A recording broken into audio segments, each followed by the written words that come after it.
the PECO portfolio is built around necessity-based retailers, built around their grocery store, having the number one or two grocer in the market, and then having 70 to 75% of our center occupied by necessity goods. Joining me today is Jeff Edison, Chairman and CEO of Phillips Edison and Company. How would you describe the strength of the consumer as well as the level of retailer demand in the markets where PECO operates today? Well, first of all, thanks for having me. Appreciate the question. It's a very interesting time for the consumer because there's a lot of news that's saying the consumer is pulling back, and they're saying, and our boots on the ground are not seeing that. And probably a big driver for that is the fact that the PECO portfolio is built around necessity-based retailers, built around their grocery store, having the number one or two grocer in the market, and then having 70 to 75% of our center occupied by necessity goods. So that's going to be the last consumer purchase that's going to be that they're going to stop doing. And so we anticipate the first signs will come on the discretionary side of the retail business, as it does usually in a more difficult consumer environment. So I would say overall, we are seeing absolutely nothing. Our leasing activity is extremely strong, and we're very positive on the future and the environment. And how is PECO positioned in the midst of ongoing market financing challenges? And how is the current macro environment impacting your overall strategy? Well, obviously, we're in a market where you're watching pricing change fairly dramatically on the debt side.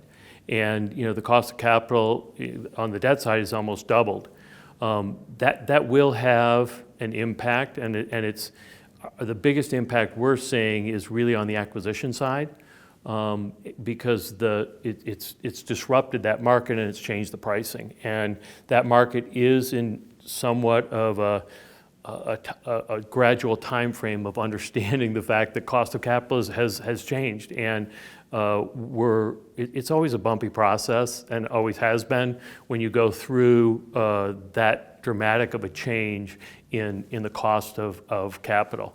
And fortunately, we're fortunate in the fact that we have the lowest leverage on our balance sheet in terms of a 4.9% debt to EBITDA rate, and that we position ourselves so we really have no debt, significant debt through 25. So we're on the operating side, we set ourselves up, I think, well for that, for the environment that's increasing, but we are seeing the impact on the acquisition side.